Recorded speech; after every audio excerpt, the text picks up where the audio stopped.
Hello, my name is Julia. You was Y-U, not Julia, Julia. And I am a founder of Vistara Feminine Embodiment School. And my journey with feminine embodiment, well, in fact, my journey with exploration of self and consciousness started 20 years ago. And in-depth exploration of the feminine aspect of consciousness started just under 10 years ago. So I won't go in depth about me here. I will attach the link below to my website, and you can just read the section about to know a little bit more about my story, about my journey with feminine embodiment and with feminine reclamation. This is my first YouTube video. I talk more short talks, deliver shorter talks on my Instagram channel. But I find that once you get in the flow of exploring, of talking about all of these different aspects of feminine embodiment and reclamation and feminine healing and feminine awakening, it's really hard to kind of cut it short into 3 minutes, 5 minutes, 10 minutes. So henceforth, YouTube, I think it's much more appropriate space for these in-depth explorations and practices. So don't judge me harshly, please. This is my first ever video and I am learning to find my way with this format. So today I wanted to talk about what is feminine embodiment, feminine reclamation. There is so much information these days online about it, and there is so much distortion and noise around it that it can be quite misleading, frustrating, or overwhelming to kind of tap into the essence of it. So I'm gonna try to approach it from few different angles, which hopefully will make sense and will become something that's a little bit more graspable. So let's start from the space of masculine and feminine. And I think that separation will be really helpful to create a framework for understanding what we're talking about here. So we live in a patriarchal world. We all know that. Our whole system are based on the masculine principles, on the masculine values, and have been so for at least 2000 years, if not longer. So we live in the world where predominant values and praise is put on the masculine principles, on the masculine ways of being in this world, which is a linear way of thinking, which is praising logic, rationality, which is praising striving, achieving, moving forward. It's quite often a fast pace, which is praising strength, determination, which is praising pushing through, resistance, resilience, which are all great qualities, don't get me wrong, and we all need masculine and feminine within us. However, we have been predominantly moved by these masculine principles, which are really opposite to feminine ways of being, feminine ways of connecting, relating to our bodies, to those around us, to life itself. So what are the feminine principles then? Well, we have intuition and inner wisdom, which is moving from a completely different place in our body. When masculine way of being operates predominantly in the highest center, which is we are all head people because we are all moved by the masculine principles in our patriarchal world. The feminine resides in the lower wisdom centers, pelvis, so womb wisdom, as well as heart mysteries. yoni, the entire pelvic bowl. This is where our intuition resides. This is where our inner wisdom arises from. It doesn't come from the space of cognitive thinking and logic. It's far beyond that. It's much deeper. The inner wisdom is deeper than any philosophy in the world. So feminine operates from this space. And for those of you in a feminine body, for those of you who have womb or have had womb, you will know that we women are highly psychic. We are highly intuitive. We know when something is wrong. We have that gut clenching, churning feeling. It was in our stomach. That's why it's quite often called the gut feeling. Even before something became clear, even before we found out about something, before we received the actual information to prove that that feeling was true. So feminine is that deeply intuitive, is that deep inner wisdom. Then we have receptivity and flow. Is the ability to be open to receive rather than constantly lean forward and grasp for something.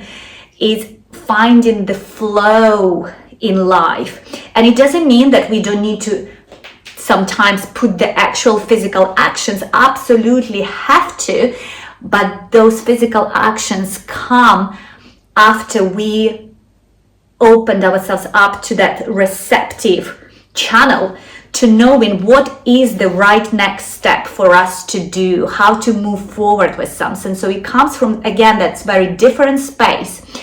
Then we have nurturing and compassion. This is a very feminine quality. It has to be, right? Because we are the birth givers. We are the ones who give birth to new life. So nurturing. But again, in our patriarchal world, that nurturing is quite often taken for us just serving constantly others. Us prioritizing everybody else's needs before our own. But in the true feminine, when you're on the path of feminine embodiment and reclamation, we learn that nurturing, first of all, begins with ourselves.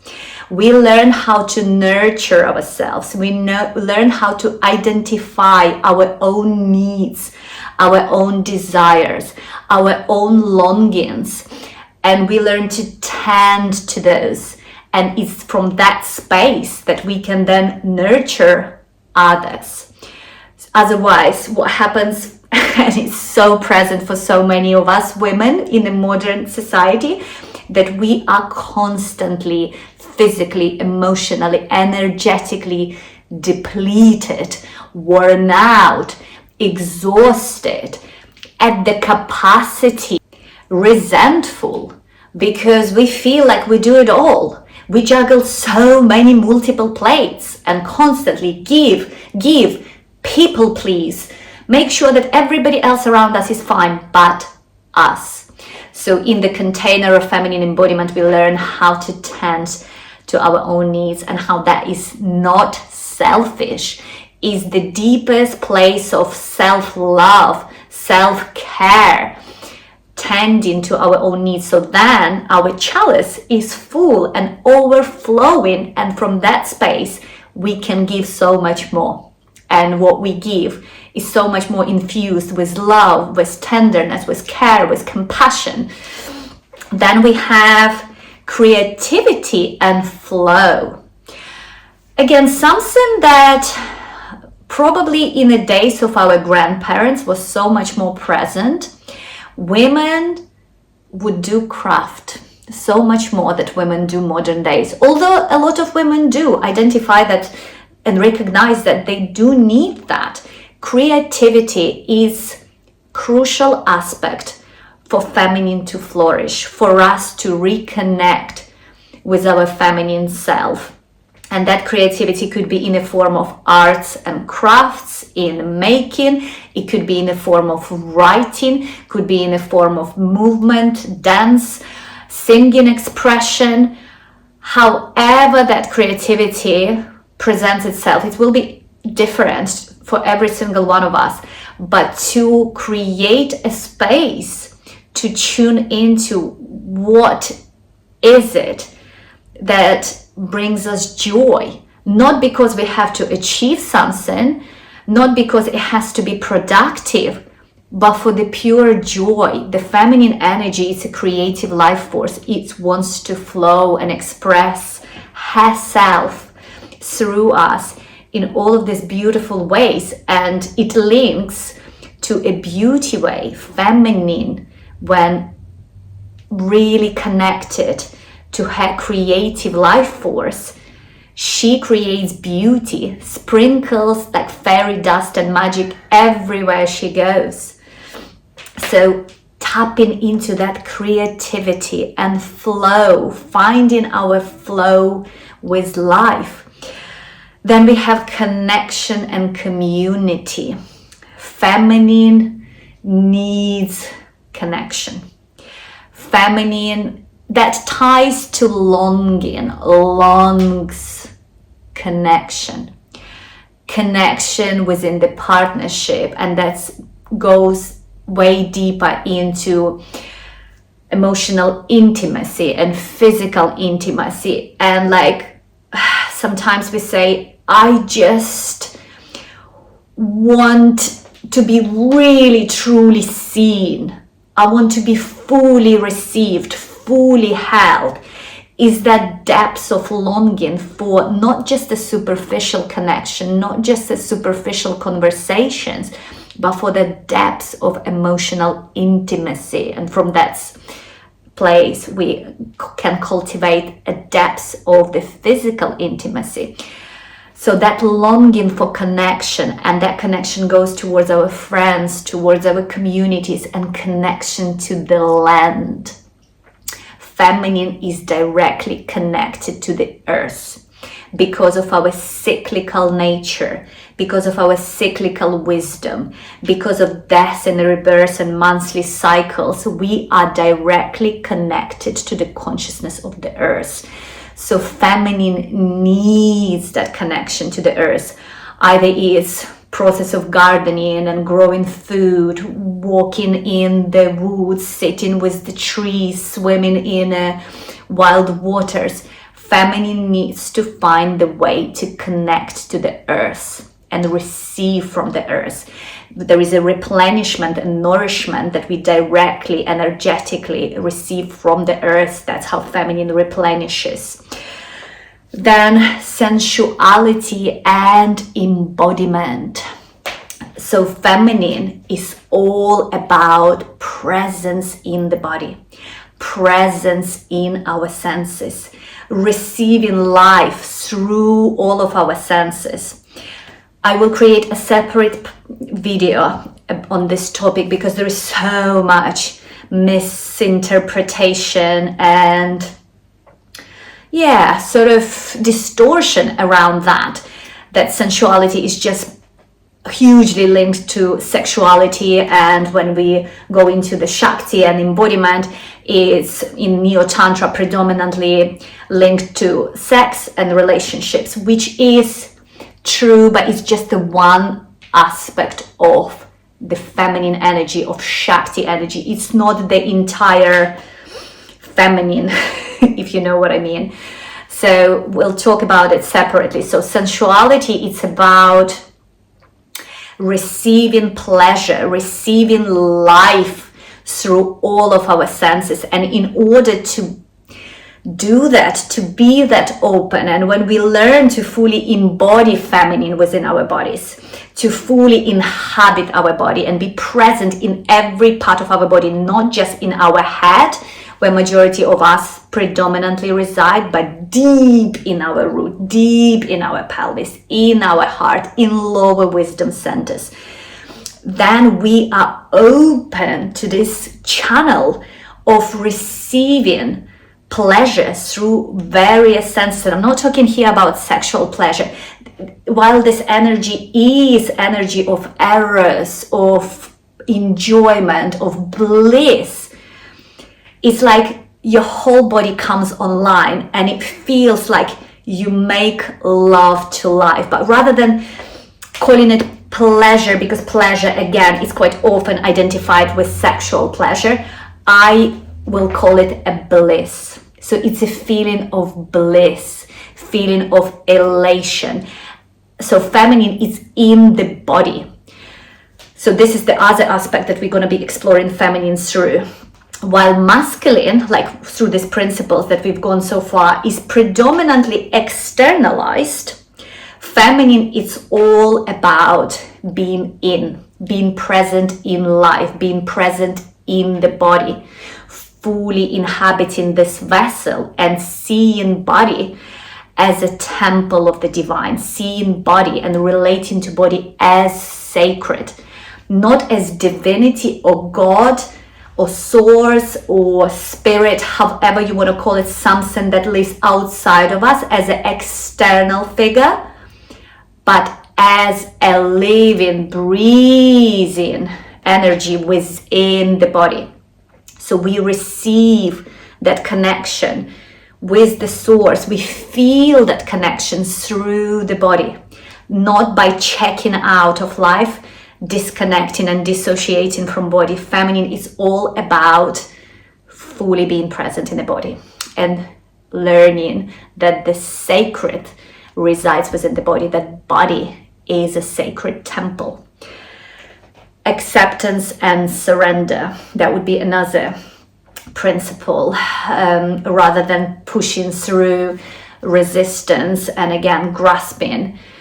There are times when we need to move forward, and there are times where you just accept and let things fall away. And it's that sense of discernment, of knowing what needs moving towards, what we still want to grasp for, what we still need to reach for and do the extra steps and go extra mile for, and what just needs to fall away and surrender to the mystery.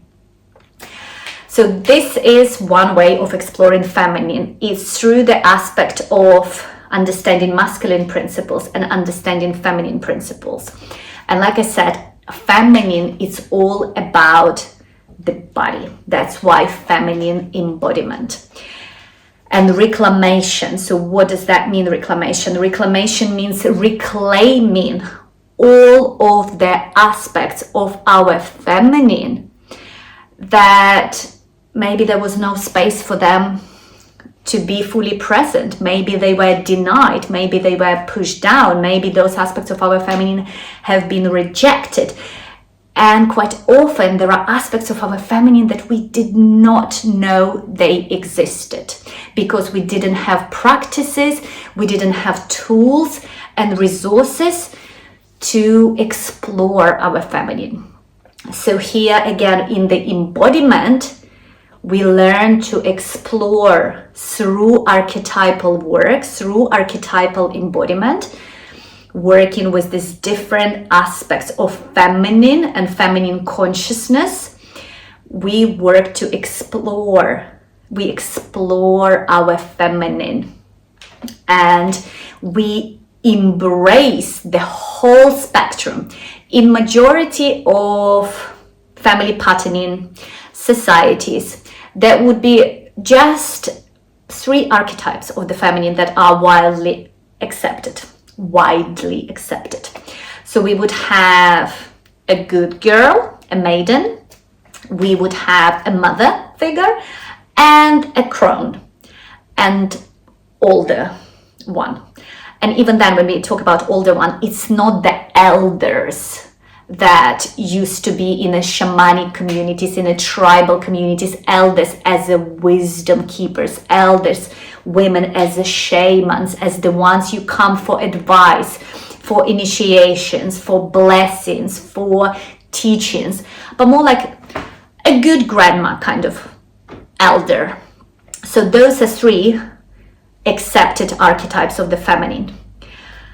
But we have such a vast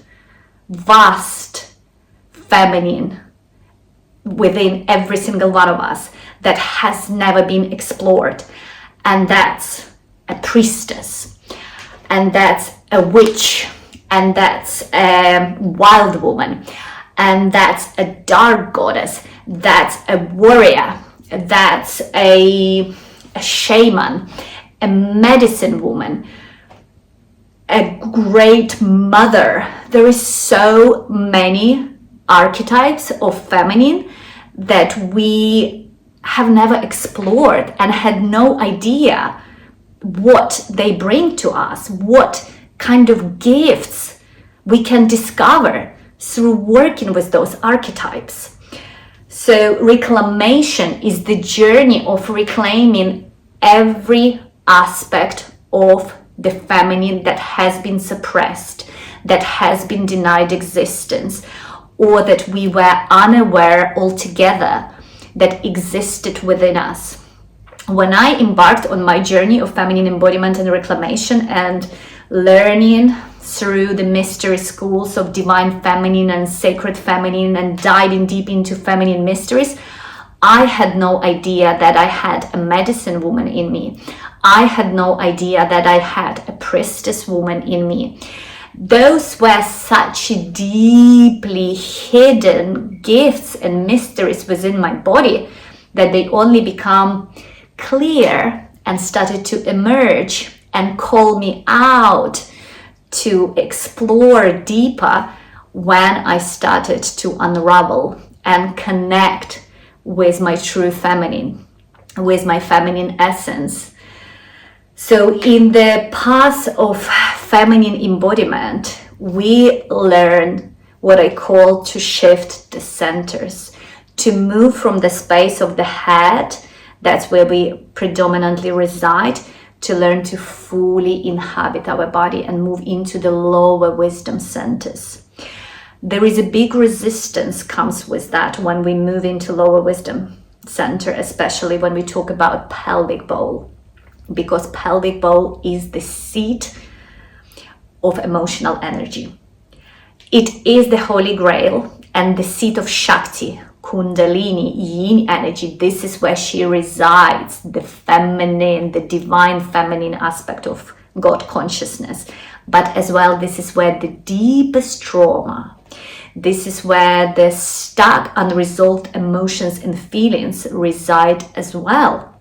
That's why when we move into the lower wisdom center, we start touching onto it and we start peeling the layers of trauma, of belief systems and conditioning that we absorbed through our families, through our cultures, through our ancestral lineage, and so on and so forth.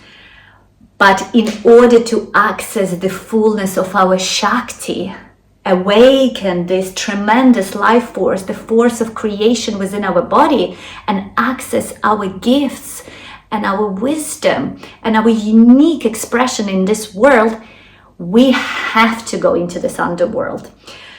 But here is where the archetypal work comes in.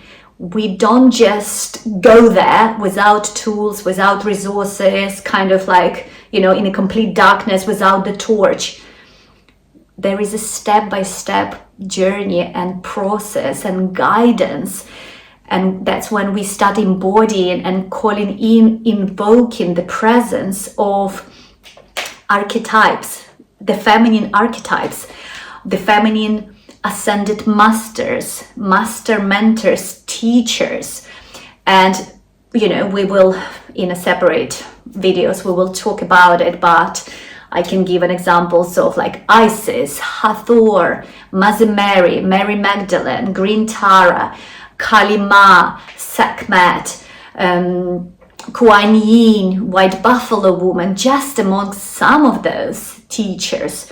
And in some mystery schools, they refer to as a goddesses. In the way been taught and how I studied and explored the feminine, we don't refer to them as a goddesses, not because they are not, but because that whole principles of God and goddess creates that separation, like it's something that exists outside of me. It's something sort of unreachable. There is this gap that we cannot bridge between humanness and godness. So we connect with them as a ascended master.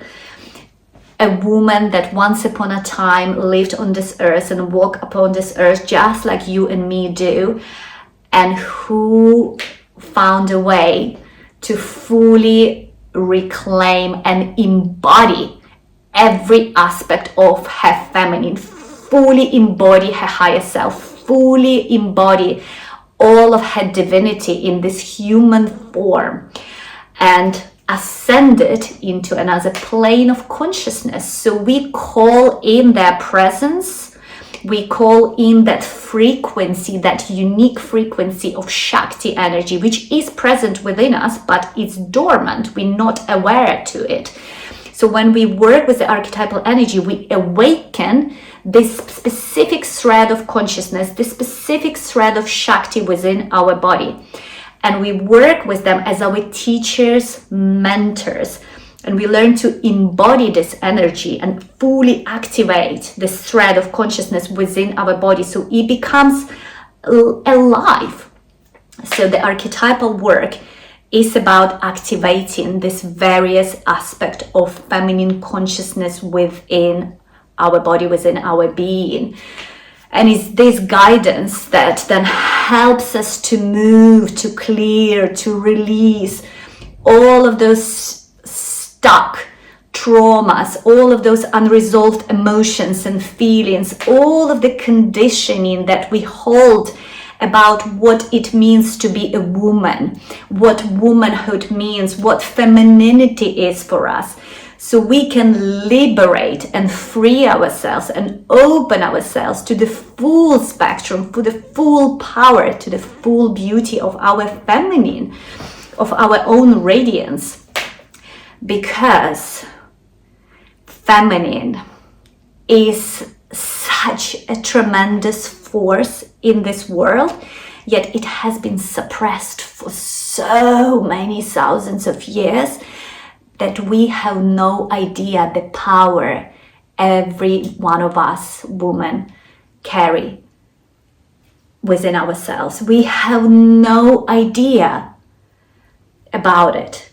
And that's when feminine embodiment and reclamation as a path is so powerful, is the path of feminine awakening, is the path of accessing that power. Every single one of us women is an oracle. Every single one of us is a shaman. Every single one of us has an incredible psychic gifts and abilities. How they want to be expressed in this world will be unique from every single one of us. But majority of us have no idea that this is the gifts we carry. And it's through that shadow work and archetypal work and other embodiment practices that we get to discover our gifts. That's how I discovered the gifts that keep unfolding for me through this path. And it is a path of awakening, because again, through the thousands of years, the schools of philosophy and mystery schools and religions and types of therapies that we have, and even within the yoga world, because I'm a yoga teacher, you know, although my path to yoga was different to those who studied a discipline first. I came to yoga from the intuitive space, and my first 2 years of exploring yoga were intuitively guided.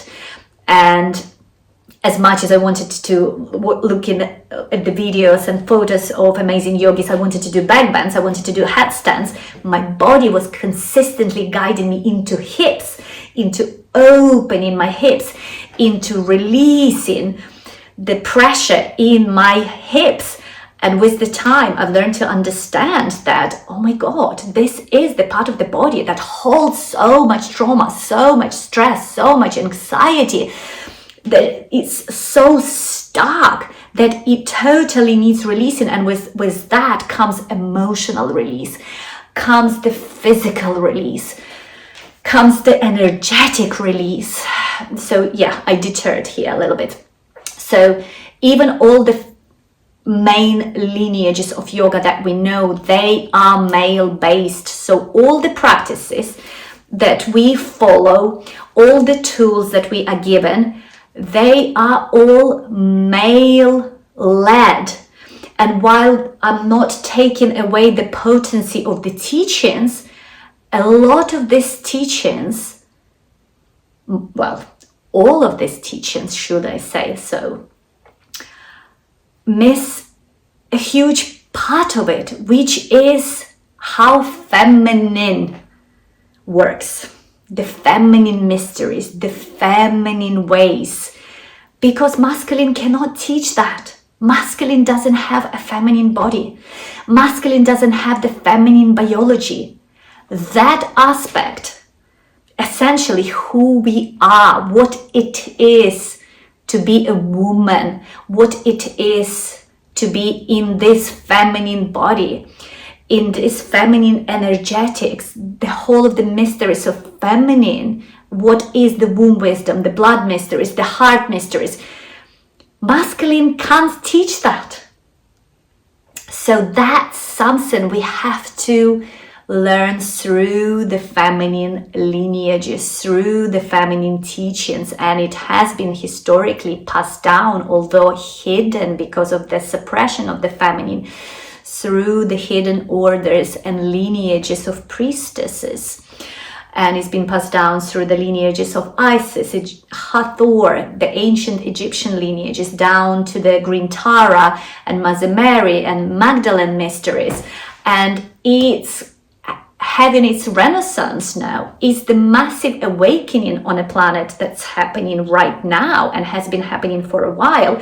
It's a resurrection of feminine consciousness, because for thousands of years we've been given only one aspect of source consciousness, God consciousness, which is a male, a masculine God. But it was never just one or just another. It was always two. If you look at our planet, there is a man and woman. If you look at the nature, it takes masculine and feminine to create life, to create something new. It takes two energies. So there is a feminine aspect of God and there is a masculine aspect of God. But we have been presented for many, many years only with one aspect of God, which is masculine, and we've been denied access to feminine God consciousness. So now it's a time when she is resurrecting and she is awakening within us women. That's why this work is so potent. It's not just about us healing, us women healing ourselves, liberating ourselves from trauma, from conditioning, from outdated belief system, relinquishing, releasing shame, guilt, unworthiness, and sense of not being enough, and finding our unique expression in this world and tapping onto our purpose. It's about fully embodying this feminine Christ consciousness, God consciousness, divine consciousness, however you want to call it. So we bring back balance to the world that is so largely, well, fully imbalanced. And we can see it across the entire world and ecosystems and desecration, what is taking place, because the feminine isn't revered, isn't honored as sacred. Because when feminine is honored as sacred, the mother is honored and revered as divine. The earth is honored and revered as divine. We can't then commit crimes we do towards something we see as sacred, as godlike. So it is so incredibly important. I say this path of feminine healing, feminine reclamation, and feminine awakening, I quite often call it's a path of activism. Because when we choose to do it for ourselves, when we choose to return to our body, when we choose to reconnect with the sacredness, with the innate wisdom and power of our body, when we choose to treat our body as a temple of the divine, the ripple effect of it is immeasurable. Because how we then show up in the world, what we attract from that space, is like you will never step into relationships that sees you anything less than the sacred, than a goddess in the flesh. You will never let people walk all over you. You will have such a firm boundaries and what I call a force field around you, that literally that stuff doesn't even enter your life anymore. It's like you have a total shift in the consciousness. Since I've moved through that process, what I've realized that I don't come in a contact with people anymore that are narcissistic, that are ignorant, that are dismissive, that are emotionally manipulative. They just don't appear in my life any longer, because my whole frequency, my whole field, the way I am completely shifted. And that only attracts the people that resonate with that frequency. So when we women choose to go through this path, choose to fully embody the fullness of our feminine, the beauty, awaken all the gifts, release all of that crap that we hold, we start literally broadcasting different frequency into the world. And the more women do it, the more the ripple effect and the frequency changes around us. So that's why I call it's not just a journey that we do for ourselves. It's a journey of activism. We do it for the collective. We do it for this world. How we show up for our families, for our communities, for our kids, for our relationships, completely changes. We get to, on this path, we get to reclaim our sensuality, we get to reclaim our sexuality, we get to reclaim our self-worth, we get to reclaim our confidence, we get to step into our soul purpose, we get to live in complete alignment with our heart, with our higher self, we get to open up to the mystery of life and be divinely guided every day, every step of the way. It's living from completely different space. So I think I'm gonna stop here. I will be making many more videos where we can do a segments and different aspects of it, but hopefully this has given you a flavor of what feminine embodiment is. And in a nutshell, feminine embodiment is about cultivating relationships with our body that honors our feminine energy, that honors our sensuality, our sexuality, our intuitive wisdom, our creative life force, and our direct connection to the source energy. It's the journey of awakening Shakti, awakening Kundalini in our body, and embodying the full spectrum of our feminine, the journey of connecting to those unique gifts and mysteries that we carry, and that our soul came here to express into this world through this feminine body, through this oracle.